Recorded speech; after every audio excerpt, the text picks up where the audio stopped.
మా వాయిస్ వస్తుందమ్మా?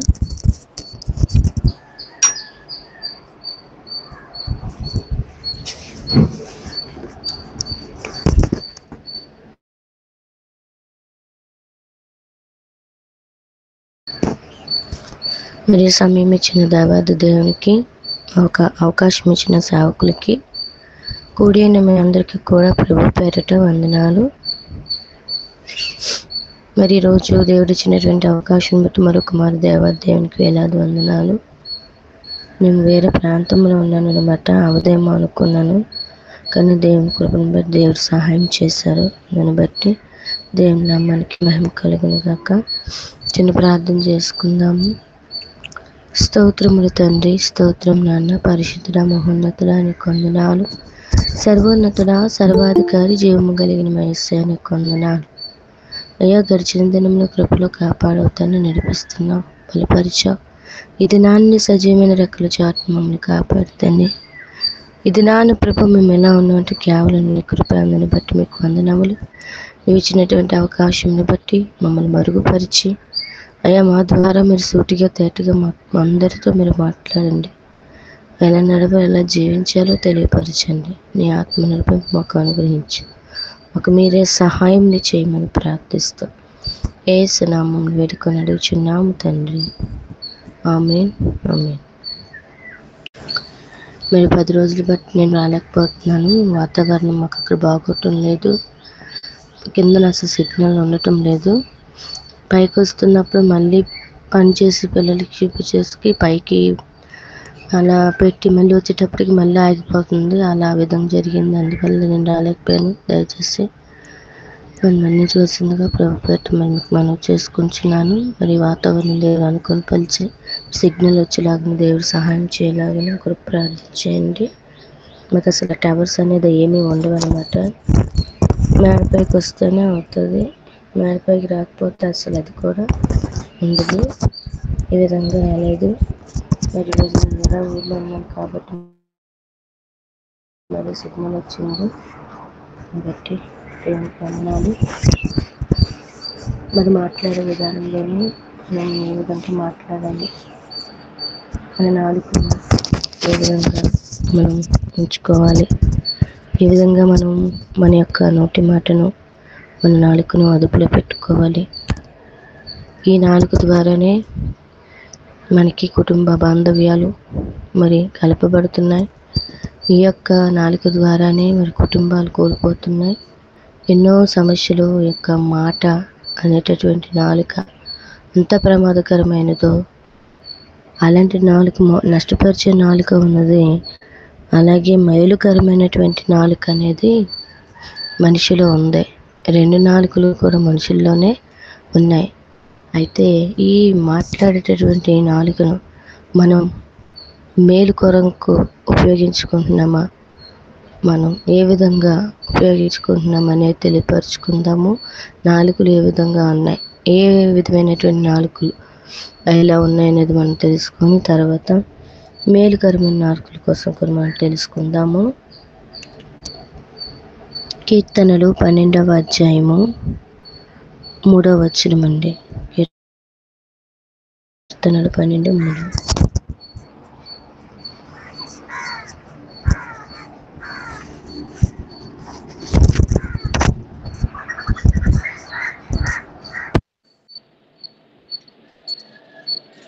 కీర్తనలు 12వ అధ్యాయము 3వ వచనము. మా నాలుకల చేత మేము సాధించలేదు,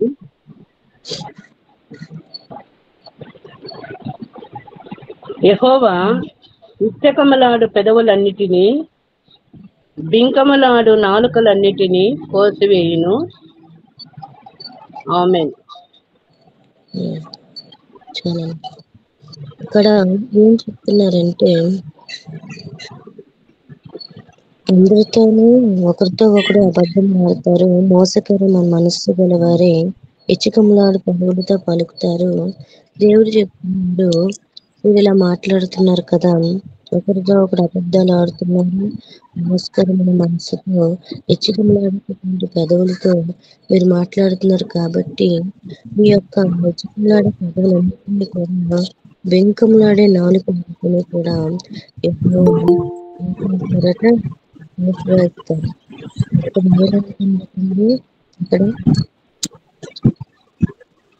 కొంచెం డిస్టర్బెన్స్ వస్తుంది. ఇక్కడ దేవుడు ఏం చెప్తున్నారంటే, బెంకములాడు నాలుకలన్నిటినీ కూడా దేవుడు కోసివేస్తారు. ఫస్ట్ ఆఫ్ ఆల్ మనకు ఉన్నటువంటి ఒక నాలుక ఏంటి, హానికరమైన నాలుక, నష్టపరిచేటటువంటి నాలుక ఏమిటంటే బెంకములాడు నాలుక. అంటే అబద్ధాలు చెప్తారు, త్వరితముగా అబద్ధాలు మాట్లాడుతూ ఉంటారు. చాలా మంది క్రైస్తవులైతే క్రైస్తవులు మరీ అబద్ధాలు నేర్పిస్తారు. కాకపోతే చాలా మంది ఏమనుకుంటారంటే, ప్రభువుని నమ్ముకున్న బిడ్డలు కదా, వీళ్ళు అబద్ధాలు ఆడని కొంతమంది అనుకుంటారు.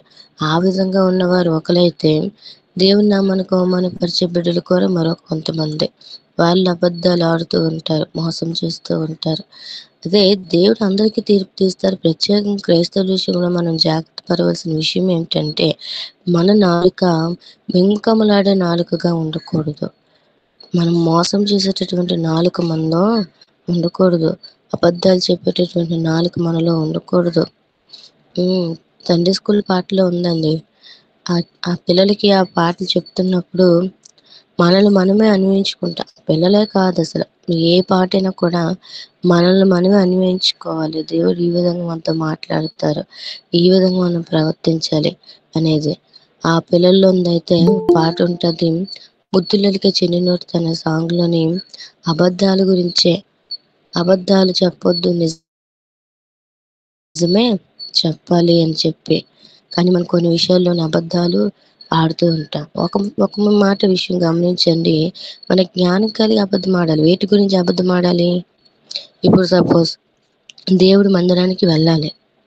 దేవుడి మందిరానికి వెళ్ళేటప్పుడు భర్తకు కానీ లేకపోతే తల్లిదండ్రులకు కానీ ఇష్టం లేదు, ప్రభువుని నమ్ముకున్నావు, నువ్వు ఎక్కడికి వెళ్ళడం ఇష్టం లేదు. అప్పుడు నువ్వేం చేస్తావు? నువ్వు మందిరానికి వెళ్ళాలి, దేవుడు అంటే నీకు చాలా ఇష్టం. ఆ సమయంలో నువ్వు వారికి చెప్పకుండా వెళ్ళావు, వాళ్ళు అడుగుతారు ఎక్కడికి వెళ్ళావని. అప్పుడు ఏం చెప్పాలి? అప్పుడు నిజం చెప్తావా? అప్పుడు చెప్పకూడదు. అంటే దేవుని నిమిత్తం మనం కొన్ని విషయాల్లోని దేవుని కొరకు దేవుడు పని చేసేటప్పుడు అది హానికరమైన, అది ఆటంకపరుస్తున్నారని వారి నిమిత్తం మనం అప్పుడు మాత్రం అబద్ధం చెప్పవచ్చు.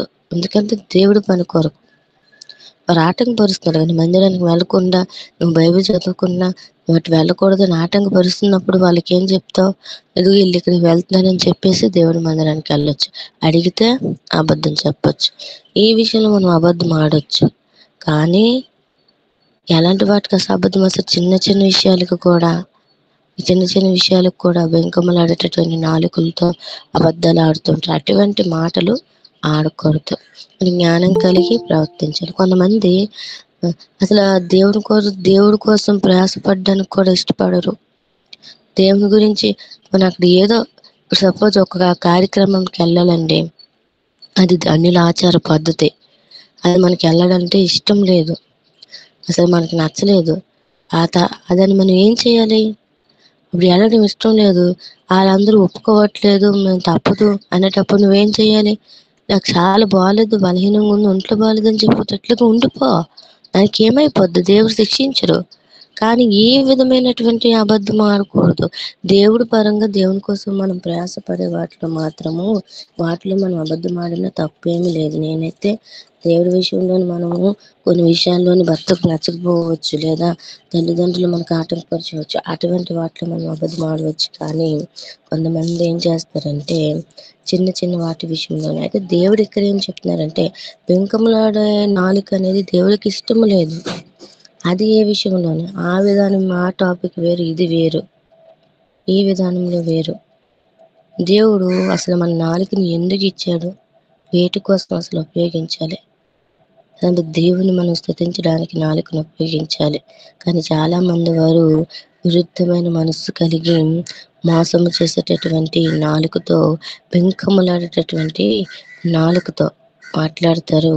అందుకని వాళ్ళ యొక్క స్వభావం, వారి మాట తీరు, చాలా మంది దేవుని నామానికి అవమానకరంగా బ్రతుకుతున్నారు. అదేంటండి, దేవుని నమ్ముకున్న బిడ్డనండి, ఆయన దేవుని నమ్ముకున్న బిడ్డే. ఒక అన్యజనులు చెప్తారు, ఆ మాట ఏంటండి అలాగుంది, ఆ మాట తీరేటండి, ఎన్ని అబద్ధాలు ఆడుతుందండి. దేవుడు చూస్తారు, దేవుడు చూస్తున్నారు, అలా చేయరెట్టండి వాళ్ళకి అని తిరిగి అడుగుతారు. దేవుడు ప్రతి వారికి లెక్క ఉంటుందమ్మా.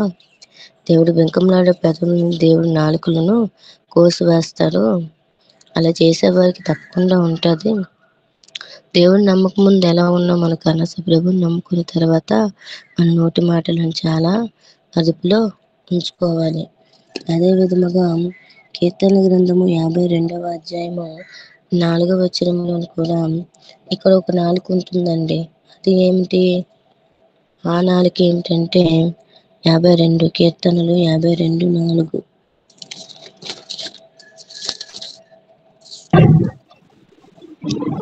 కపటమైన నాలుక గలవాడ, అధిక నాశనకరములైన మాటలే నీకిష్టము. ఆమెన్. అవునండి. ఇక్కడ ఒక నాలుక ఉంది. ఆ నాలుక ఏమిటంటే కపటమైనటువంటి నాలుక. వారి కపటం కల్పించకపోతే, వారి కుటుంబాన్ని పోల్చకపోతే మనశ్శాంతి ఉండదు. ఏ విధంగానైనా కపటం కల్పిస్తారు. మరి మంచివారైనప్పటికీ కూడా వారి గురించి తప్పులు చెప్తూ ఉంటారు. మ్యాక్సిమం వీలైతే ఇతరులను మనం కలపాలి తప్ప ఇతరులను మనం విడగొట్టేవారుగా ఉండకూడదు. కానీ ఈ రోజుల్లోని ఒకరి గురించి గురించి వాళ్ళు ఎలాంటి వారంటే వాళ్ళ గురించి వీరి గురించి వాళ్ళకి అలాగన్నారు ఇలాగన్నారు. ఎక్కువగా అన్ని జనుల్లో మనం చూస్తూ ఉంటాం. క్రైస్తవుల్లో కొంచెం పర్వాలేదు, దేవుడు అంటే కొంచెం భయం ఉంది కాబట్టి కొద్దిగా, కానీ క్రైస్తవులు కాకుండా అన్ని జనులు అయితే మరీ దారుణం. మరి అది ఎలా ఉంటుందంటే, మరి నాలుక ఎంత అంటే భయంకరమైనటువంటి కపటమైన నాలుక. మరి నాశనం చేయడానికే వారు ఎంత బేగా నాశనం అయిపోవాలనే కోరుకుంటూ ఉంటారు. కపటాలు కల్పిస్తుంటారు. కపటమైన నాలుకతో వారు మోసం చేస్తూ ఉంటారు. కానీ క్రైస్తవులైన మనము కపటమైన నాలుక అనేది మనలో ఉండకూడదు. మనం ఇతరులను నాశనం చేయాలనే మాట మనలో రాకూడదు. ఒకవేళ ఎవరైనా అలాంటి వాళ్ళు వచ్చిన వారికి మంచిగా మనం మాట్లాడి దేవుని గురించి ప్రకటించి మన నోటితో దేవుని మాటలు పలకాలి. మన నోటితో దేవుని స్తుతించే వారుగా ఉండాలి. ఎవరైనా తెలియని వారు ఉంటే, ఎవరైనా విడిపోయిన వాళ్ళు వచ్చి మన దగ్గరికి వచ్చేటప్పుడు ఆడు అలాంటోడు ఇలాంటోడు ఇది ఇలాంటిది అలా అని చెప్పడం కాదు. మ్యాక్సిమం వారి గురించి మంచి చెప్పి వారిని కలిపేవారుగా ఉండాలి. కానీ ఎలా ఉందంటే కొంతమంది కఠినమైనటువంటి నాలుక కలిగిన వారుగా ఉంటారు. వారు అధికమైన నాశనం మాటలే వారికి ఇష్టమట. నాశనం చెయ్యాలి, వాళ్ళు అలా చెయ్యాలి అనుకుంటారట. వారి మనసు ఎప్పుడు కూడా అలా చేస్తేనే సంతోషంగా ఉంటారట. ఇరుకోవడం కావాలి, నాశనం అయిపోవాలి కుటుంబాలు. ఈ విధముగా ఉండేటటువంటి నాలుక, ఈ కపటమైన నాలుక అనేది మనలో ఉండకూడదని ప్రభు చెప్తున్నారు. ఎదుటి వాళ్ళని మనం మోసం చేసేటటువంటి కానీ, ఎదుటి వాళ్ళని మనం నాశనం చేయాలని ఆలోచన కానీ, అటువంటి నాలుక అనేది మనలో ఉండకూడదని ప్రభు తెలియపరుస్తున్నారు. మనం అలా ఉంటున్నామని నేను చెప్పటం లేదు, కానీ చాలా మంది అలా ఉంటున్నారు. కాబట్టి అటువంటి వారిని అలా ఉండకుండా ఉండాలి ప్రభు. మేము ఆ నాలుకలతో మిమ్మల్ని స్తుతించాలి. మా నాలుకలతో మిమ్మల్ని మేము కనపరచాలి. మా నాలుకతో మిమ్మల్ని మేము ప్రకటించాలి. అనేకులకి మా నోటి ద్వారా మిమ్మల్ని, మీ ప్రేమను మేము తెలియపరచాలి. మీ గురించి మేము చెప్పాలి. ఆ విధమైన నాలుక నాకు ఇవ్వు. ఇదిగో ఇది కపటమైన నాలుక కానీ, ఈ మోసకరమైన నాలుక కానీ నాలో ఉండకూడదని మనము ప్రార్థన చేసుకోవాలండి. అదే విధముగా కీర్తనలు 120వ అధ్యాయము 2వ వచనం అండి. కీర్తన 122వ వచనం. యెహోవా అబద్ధములాడు పెదవుల నుండి మోసకరమైన నాలుక నుండి నా ప్రాణమును విడిపించుము. మోసకరమైన నాలుక ఆయన నీకేమి చేయును? ఇంతకంటే అధికముగా నీకేమి చేయును? ఆమేన్. చూసారండి, కీర్తన 120వ అధ్యాయము 2వ వచనంలోనే అలా చెప్తున్నారు. సో యెహోవా అబద్ధమాడు పెదవుల నుండి మోసకరమైన నాలుక నుండి నా ప్రాణం విడిపించుము. అవును, దావీదు భక్తుడు అంటున్నాడు యాత్ర కీర్తనలోని, నేను చాలా శ్రమలో బాధపడుతున్న నాకు ఉత్తరం ఇవ్వు. నా అబద్ధమాడే పెదవి నుండి, మోసకరమైన నాలుక నుండి నా ప్రాణమును విడిపించుము. యొక్క నాలుకని ఏమంటున్నారంటే మోసకరమైనటువంటి నాలుక. ఆ మోసకరమైనటువంటి నాలుక నుండి నన్ను విడిపించుము. అటువంటి వాటి దగ్గర నుంచి నన్ను తప్పించుము. నేను ఆ విధంగా ఉండకుండా నన్ను కాపాడుము అబద్ధమాడే పెదవులు, ఆ మోసకరమైనటువంటి నాలుక నుండి నా ప్రాణమును విడిపించుము అని దేవుడికి ప్రార్థిస్తున్నారు. మోసకరమైన నాలుక నాలో ఉండకూడదు. ఆ మోసకరమైనటువంటి నాలుకతో ఉన్నవారి దగ్గర నుంచి నా ప్రాణమును మీరు తప్పించండి అని దావీదు భక్తుడు యాత్రా కీర్తనలో రాస్తున్నారు. అక్కడ బెంకంలాడే నాలుక, తర్వాత కపటమైన నాలుక, ఇదొక నాలుక అండి, మోసకరమైనటువంటి నాలుకలు.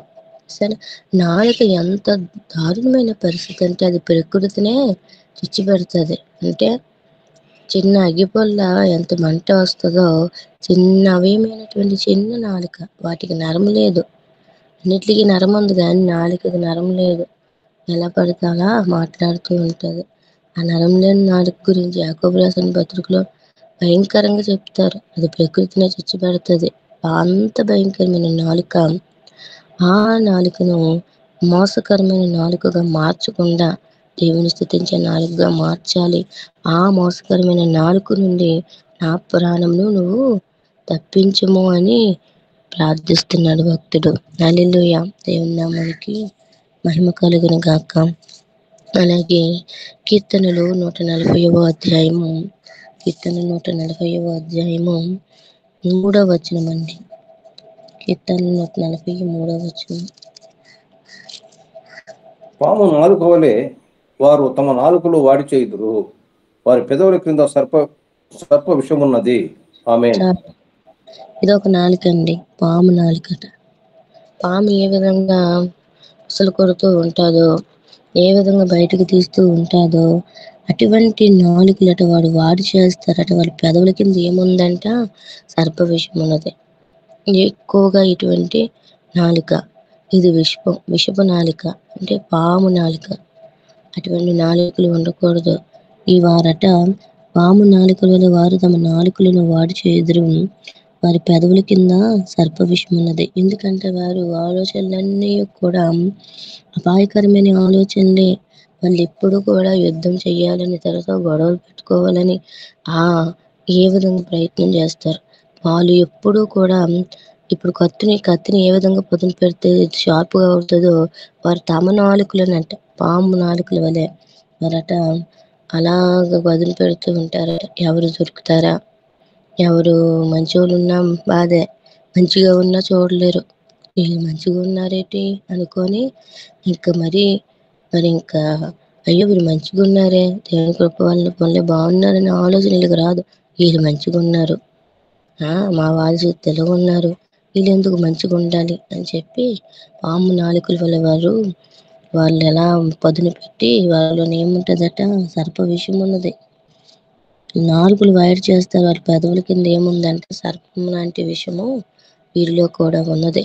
ఆ విషయం చల్లుతారు, మనుషులను చంపేస్తారు, నాశనంలోనికి నెట్టేస్తారు. కనుక పాము వలె విషయం పాము నాలుకల వల్ల వాడు చేస్తారు. అటువంటి నాలుక అనేది మనలో ఉండకూడదు. మన నాలుకను జాగ్రత్తగా మనము చూచుకొనవలెను. హల్లెలూయా. సామెతల గ్రంథము 6వ అధ్యాయం 17వ వచనంలో కూడా, సామెతలు 6:17,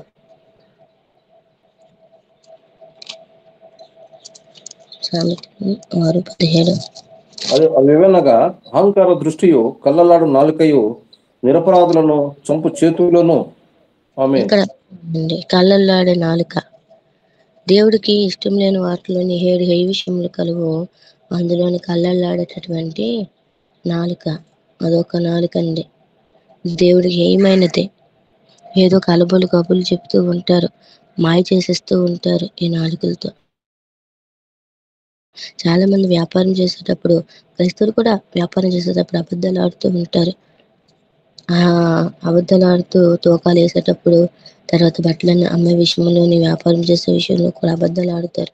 ఇప్పుడు మనకి మనం ఎంత ఎక్కువగా మనం లాభం ఆశించుకోకూడదు. 2% మనం అలా వీలైతే మనం తీసుకోవాలి.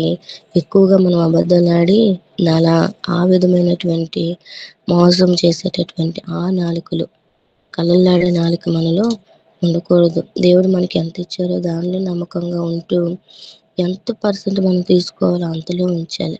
చాలా మంది అధికంగా చేస్తూ మోసం చేస్తూ ఉంటారు. అయితే ఆ మోసం చేసేటటువంటి ఆ యొక్క నాలుకలతో మోసం చేసేటటువంటి వారిది వర్ధిల్లుతుందా అండి?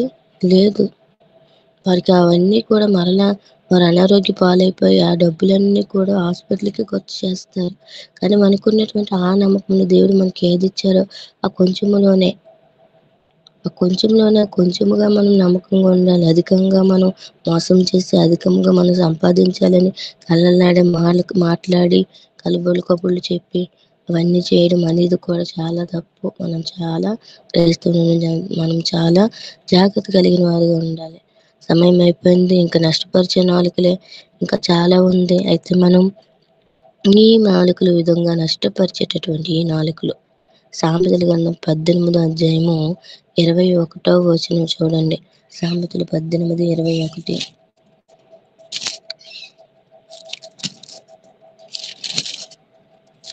సామెతలు 18:21 వచనం అండి. జీవవరణము నాలుక వశము, దాని యందు ప్రీతిపడువాడు దాని ఫలము తిందురు. ఆమేన్. చాలండి, ఇది ఇంపార్టెంట్ మనకి. జీవము, మరణము ఎవరి వశంలో ఉందట? మన నాలుక వశంలోనే ఉంది. దాని యందు ప్రీతిపడేవారు దాని ఫలం తింటారు. అంటే ఈ జీవము, మనం జీవంలోనికి ప్రవేశించాలన్నా, ఈ మరణంలోకి మనం ప్రవేశించాలన్నా మన నాలుక అనేది మనకు చాలా అవసరం. జీవమరణములే నాలుక వశములో ఉన్నది. మనం చెడ్డ మాట్లాడుకుంటూ, బూతు మాట్లాడుతూ, అబద్ధమైన మాటలు, సోది చెప్పే మాటలు, వెంకమలాడే మాటలు, కపటమైన మాటలు, మోసం చేసేటటువంటి ఈ మాటలు కలిగి మనం ఉన్నామనుకోండి, జీవంలో ప్రవేశిస్తామా? జీవం ఉండదన్నమాట. ఆ విధంగా ఉంటే మనము జీవంలోనికి ప్రవేశించిన కాబట్టి మనము జీవం మరణం నాలుక వశం కాబట్టి ఆ నమ్మకం చాలా అదుపులో ఉంచుకోవాలి. జీవం మరణం అంటే మన జీవంలో ప్రవేశించడానికైనా, ఈ జీవంలో మనం ప్రవేశించడానికి ప్రవేశించడానికైనా నువ్వు చాలా అదుపులో ఉంచుకోవాలి. డిస్టర్బెన్స్ అవుతుంది మంజుల సిస్టర్ గారు.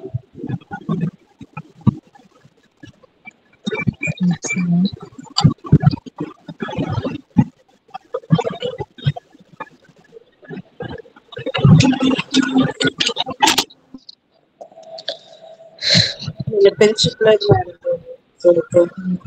బ్రేక్ అయిపోతుంది. కాబట్టి ఇదే పక్కనకి వచ్చి డిస్టర్బెన్స్ వచ్చింది మంజుల సిస్టర్ గారికి పక్కన.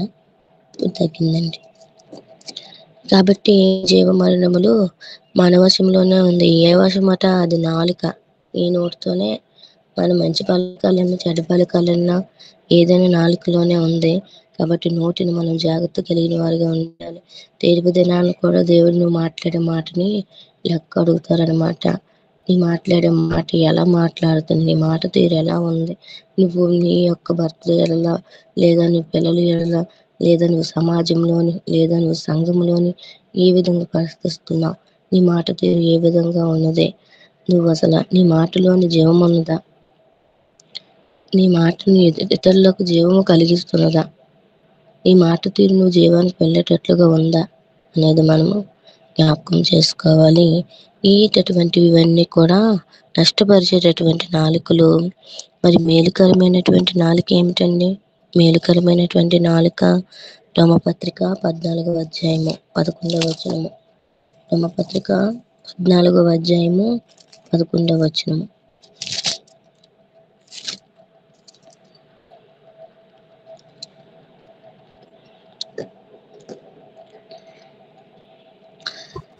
చూడండి. నా తోడు ప్రతి మోకాలును నా ఎదుట వంగను, ప్రతి నాలుకయు దేవుని స్తుతించును అని ప్రభువు చెప్పుచున్నాడు. ఆమేన్. అంటే దేవుడు ఏం చెప్తున్నారట?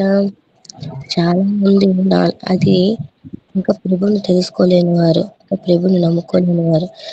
దేవుడు ఏమంటున్నారంటే, తగిన సమయంలో దేవుడు ఏమంటున్నారంటే, ప్రతి మోకాలు నా ఎదుట వంగుతుంది, ప్రతి నాలుక దేవుని స్తుతించేటట్లుగా జరుగుతుంది. అయితే ఇక్కడ ఏం చెప్తున్నారంటే మన నాలుక దేవుని స్తుతించే విధమైనటువంటి నాలుకగా ఉండాలి. ప్రభువుని తెలుసుకోలేని వారు ఎలాగో పేలుతారు. కానీ దేవుడు ఒకరోజు ఆ మోకాళ్ళు వంగిస్తారు, వారి నాలుకతో దేవుని స్తుతిస్తారు. మనం మన నాలుక ఏముండాలి? మన నాలుక ఎలా ఉండాలట? ఆ నాలుకలో ఏముండాలట? దేవుని స్తుతించేటటువంటి నాలుకగా, దేవుని కీర్తించే నాలుకగా మనది ఉండాలి. అది మేలుకరమైనటువంటి నాలుకండి. దేవుని స్తుతిస్తే మనకి మేలు. దూషిస్తే మరి ఇతరులపై నిందిస్తే అటువంటి మోసకరమైన నాలుకుంటే వెంకమ్మలాడే నాలుకని దేవుడు కోసివేస్తాడు. కానీ దేవుని స్తుతిస్తే దేవుడు గణపరచబడతారు, మనల్ని దేవుడు ఆశీర్వదిస్తారు. అంటే దేవుని స్తుతించేటటువంటి నాలుక మనలో ఉండాలని ప్రభువు కోరుకుంటున్నారు. సామెతల గ్రంథం 10వ అధ్యాయము 20వ వచనము. సామెతలు 10:20 అండి. సామెతలు 10:20.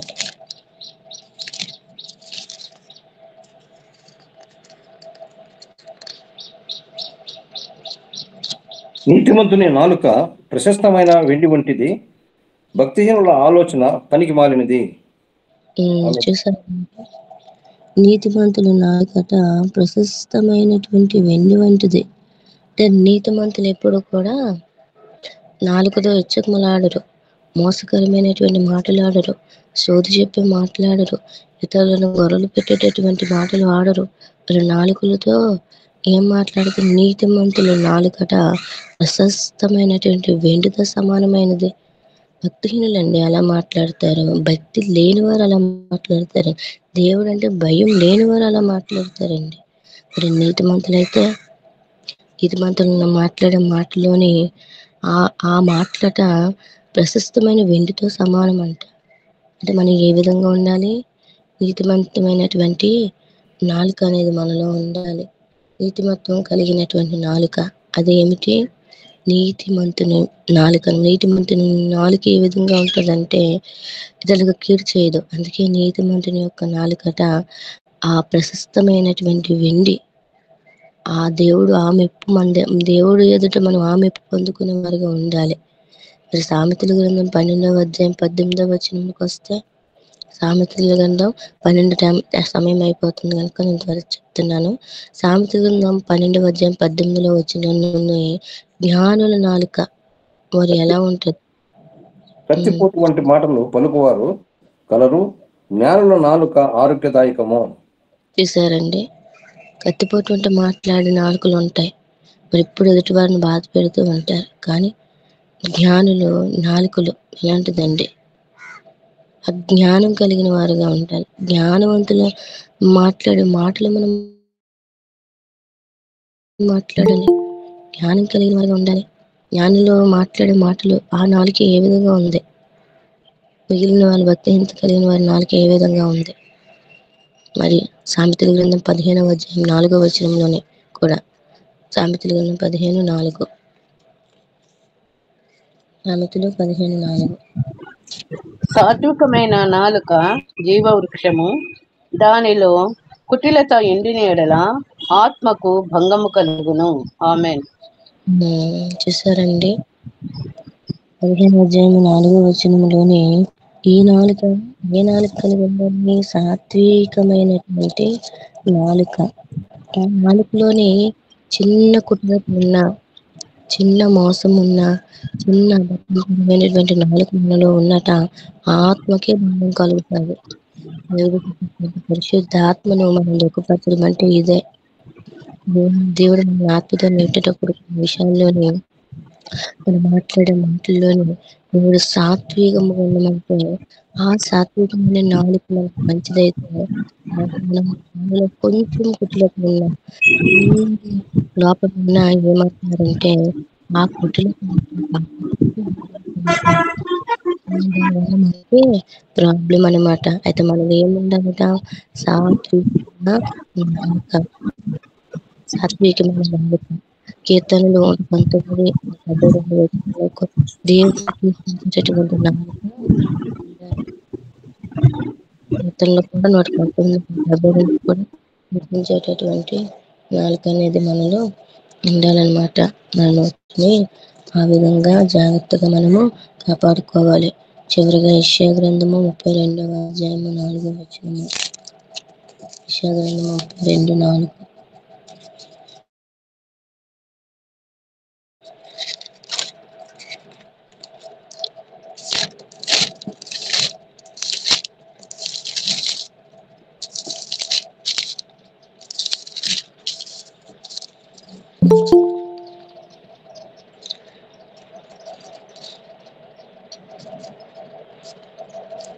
యెషయా గ్రంథం 32:4 వచనము.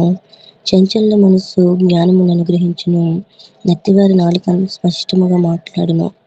దేవుడు నెత్తివారేటటువంటి నాలుకను స్పష్టంగా మాట్లాడేటట్లుగా చేస్తారు. ప్రభువా, నేను నిన్ను స్తుతించలేను, నేను సరిగ్గా నేను మాట్లాడే విధానం నాకు రాదు, నేను ఎన్నో విధాలుగా ఇదైపోతున్నానంటే దేవుడు అంటున్నాడు, నేను నెత్తివారి నాలుకలు ఇంకొని నేను స్పష్టముగా చేస్తాను.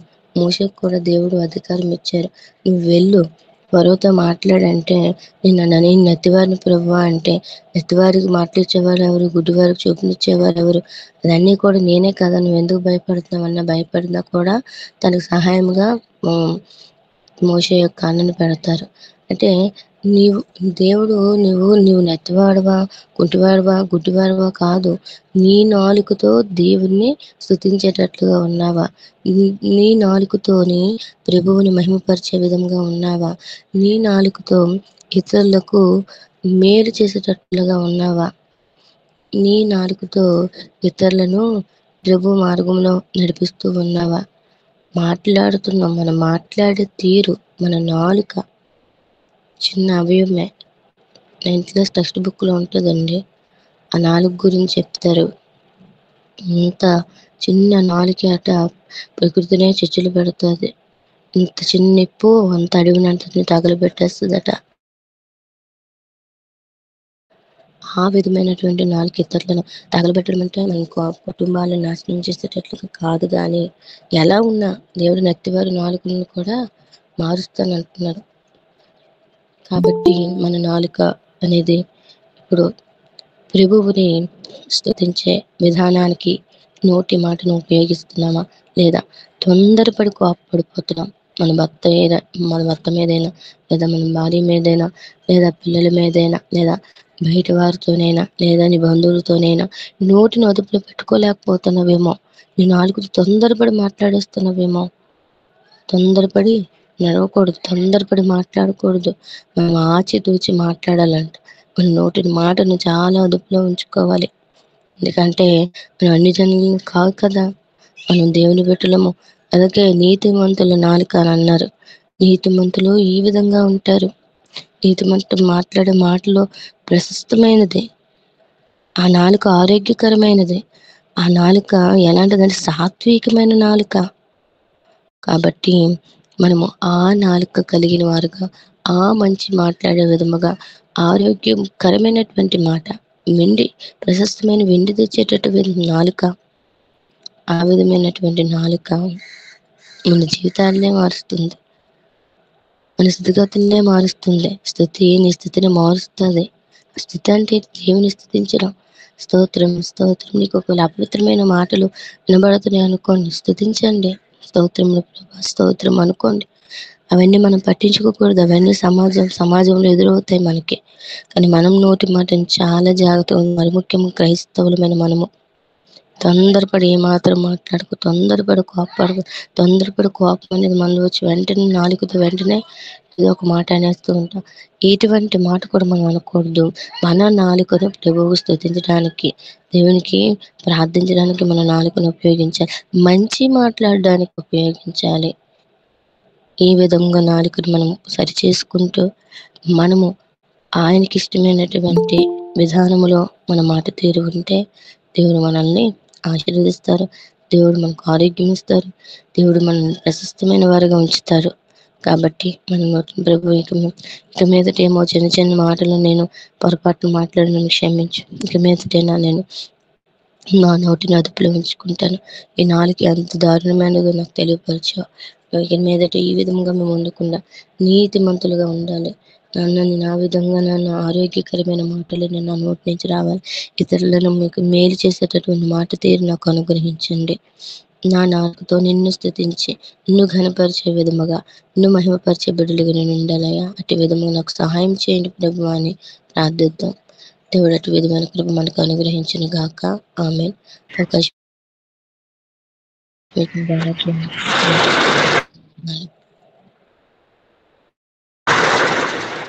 ఆమేన్ ఆమేన్. చక్కని వాక్య సందేశము విన్నాము. మరి మన నోటిని మనము ఏ విధంగా అదుపులో ఉంచుకోవాలో, ఏ విధంగా మనం లోకములో ఉండేటప్పుడు మనం మాట ద్వారా ఎదుటివారికి నొప్పించకుండా మరి మనం ఉండాలో, ఎన్ని నాలుకలు ఉంటాయో ఆ నాలుకల వల్ల మనం ఏ విధమైనటువంటి స్థితిలో ఉంటామో మనకి వివరంగా తెలియజెప్పిన ఆశా షారోన్ పాస్టమ్మ గారికి వందనాలు. మరి పెద్దలు కూడా చెప్తారు కదండి, నోరు మంచిదైతే ఊరు మంచిదవుతుందని. మన మాట తీరు బాగుంటే మనకందరూ స్నేహితులు అవుతారు. మన మాట తీరు బాగాలేకపోతే మనకందరూ శత్రువులు అవుతారు. కాబట్టి మన నోటిని జాగ్రత్తగా కాపాడుకోవాలి. అందుకే యేసయ్య కూడా అన్నారు, మన మాట అవునంటే అవును, కాదంటే కాదు. వీటికంటే ఎక్కువ ఏ మాటలు వస్తాయో అవన్నీ కూడా దుష్టుని నుండి వచ్చిన మాటలే. చాలా ఒకదానికొకటి చెప్తారు కదండి, ఒక అబద్ధం ఆడితే 100 అబద్ధాలు దానికి లింక్ అయి ఉంటాయి. కాబట్టి అట్టి జీవితంలో మనం ఉండకుండా మన నాలుకని మనము అదుపు చేసుకుంటూ ఎల్లప్పుడూ నిజమే పలికేవారముగా ఉండునట్లు దేవుడు మనందరినీ దీవించి ఆశీర్వదించునుగాక. మరి ముగింపు ప్రార్థన ఎవరైనా ప్రేరేపించబడిన వారు క్లుప్తముగా చేయండి. ముగింపు ప్రార్థన ఒకరు చేయండి. శాంతకుమార్ గారు మీరు చేస్తారండి? చేయండి. పరిశుద్ధుల ప్రేమ నమ్మకంగా మా తండ్రి, కృపా కనికరమ ప్రభా జీవం గల నాయన వందనాలు స్తోత్రాలు చెల్లించుకుంటున్నాం. ఇక ప్రాతకాల సమయంలో ప్రభావం మీకు పరిశుద్ధ సన్నిధానంలో మేమందరం సజీవ లెక్కలో కూడి విస్తరించిన ఆరాజు కనపరచడానికి నా తండ్రి, మీరు మాకు ఇచ్చిన గొప్ప ఆశీర్వాదం బట్టి మీకు వందనాలు స్తోత్రాలు చెల్లించుకుంటున్నాం. తండ్రి నాయన నీ దాసుల ద్వారా వినిపించిన వాక్యాన్ని బట్టి వందనాలు స్తోత్రాలయ్యా. చక్కటి పలుకులను బట్టి మీకు వందనాలు స్తోత్రాలు. మా యొక్క జీవిత ప్రయాణంలో ప్రభాతనైనా ఉన్నటువంటి ఒడిదుడుకులైనటువంటి నడకను కాకుండా ప్రభాతనైనా ఒడిదుడుకులైన మనసుతో కానీ ఒడిదుడుకులైనటువంటి మాటలతో కానీ ప్రభా మేము ఒడిదుడుకులైన చూపులతో కానీ ప్రభావ మేము ముందుకు వెళ్లకుండా ప్రభా మీ వాక్యం ద్వారా మమ్మల్ని ప్రభాతాన్ని ఎన్నో విధములుగా దినదినము ప్రభాతాన్ని హెచ్చరిస్తున్నారు, ఆదరిస్తున్నారు, ఆశీర్వదిస్తున్నారు. ప్రభాతాన్ని మమ్మల్ని సరిచేస్తున్నారు తండ్రి. వందనాలు స్తోత్రాలు. మీరు సరిచేసినటువంటి మీరు హెచ్చరించినటువంటి మాటలను ప్రభాతాన్ని మేము గైకొని తండ్రి మా హృదయాలను ప్రభు వాటిని బదిలపరుచుకొని ప్రభా తండ్రి ముందుకు నడవడానికి కృపను దయచేయండి తండ్రి, సహాయం చేయండి. అవును ప్రభు నాలుకను గురించి ప్రభాతాన్ని ఉన్నటువంటి ప్రభా లోతైనటువంటి ఆత్మీయ సత్యాలు ప్రభా వాక్యం ద్వారా మాకు బయలుపరిచినారు తండ్రి, మీ దాసుల ద్వారా బయలుపరిచినారు. వందనాలు స్తోత్రాలు. మా నాలుకను ప్రభువుని స్తుతించడానికి, మిమ్మల్ని ఆరాధించడానికి, మిమ్మల్ని మహింపరచడానికి, మీకు పరిశుద్ధ నామమును ఇతరులతో ప్రకటించుకోవడానికి తండ్రినైనా మీరు చేసిన ప్రతి మేలును ప్రభు స్తుతులు స్తోత్రం చెల్లించుకోవడానికి మా నాలుకను మేము సిద్ధపరచుకొని ప్రభు క్రీస్తు బిడ్డలుగా చక్కటి మార్గంలో వాక్యానుసారంగా నడవడానికి కృపా కార్యక్రమం పట్ల జరిగించమని తండ్రి ముందున్నటువంటి సహవాసాన్ని మీరు దీవించి ఆశించి మీ ప్రతి బిడ్డ యొక్క హృదయంలో వాక్యం ఫలించడానికి మీ కృప ఆశీర్వాదం పరిశుద్ధాత్మ సంచారం జరిగించి మీ కార్యం జరిగించమని క్రీస్తు నామమున దీనమునస్తూ బ్రతిమాలి వేడుకుంటున్నాము తండ్రి. ఆమేన్. ఆమేన్ ఆమేన్. దేవునికి మహిమ కలుగును గాక. పరలోక ప్రార్థన చేసుకున్నాక మరి ఆశా షారోన్ పాస్టమ్ గారు ఆశీర్వాదం ఇస్తారు. దీంతో తెలుగు సెషన్ ముగించుకుందాం. పరలోక ప్రార్థన చెప్పుకుందామండి. మా తండ్రి, నీ నామం పరిశుద్ధపరచబడును గాక, నీ రాజ్యము వచ్చును గాక, నీ చిత్తము పరలోకమందు నెరవేర్చున్నట్లు భూమి యందు నెరవేరును గాక. మా అనుదిన ఆహారము నేడు మాకు దయచేయము, మా రుణములను మేము క్షమించి ఉన్న ప్రకారము మా రుణములను క్షమించు, మమ్మను శోధనలోనికి తేక కీడు నుండి తప్పించుము. ఎందుకనగా రాజ్యము బలమహిమ నిరంతరము నీవి అయి ఉన్న తండ్రి. ఆమేన్ ఆమేన్. వందనాలండి. మరి ఆశా షారోన్ పాస్టమ్ గారు ఆశీర్వాదం ఇవ్వండి. ఓకేనండి. తండ్రి దేవుని ప్రేమ, కుమారుడైన యేసుక్రీస్తు వారి కృప, పరిశుద్ధాత్మ దేవుని సహవాసమును నీ వాక్యమును మనకును సకల పరిశుద్ధులకును సదాకాలం తోడైండి నడిపించి మేము పొందను గాక. ఆమెన్ ఆమెన్ ఆమేన్ ఆమేన్ ఆమేన్ ఆమేన్. వందనాలమ్మా. మరి సమయానికి వచ్చారు. ఎంత అననుకూల పరిస్థితులున్నా మరి దేవుని వాక్యం అందజేయడానికి మీరు చక్కగా ఆసక్తితో ముందుకొస్తున్న విధానాన్ని బట్టి దేవుడు మిమ్మల్ని ఇంకా బహుగా ఆశీర్వదించి ఇంకా ఆయన సేవలో కొనసాగునట్లు మిమ్మల్ని దీవించును గాక. ఆమెన్. కూడి వచ్చిన అందరికీ పేరు పేరున వందనాలండి. మరి తెలుగు సెషన్ ఎంతో ముగించుకుందాము. హిందీ సెషన్ లోకి వెళ్దాం. विश्वनाथ प्रसाद जी, आपका स्वागत है। आप ओपनिंग प्रेयर करने से हम हिंदी सेशन को शुरू करेंगे। तो को जय मसीह। हमारी आवाज आ रही है सिस्टर?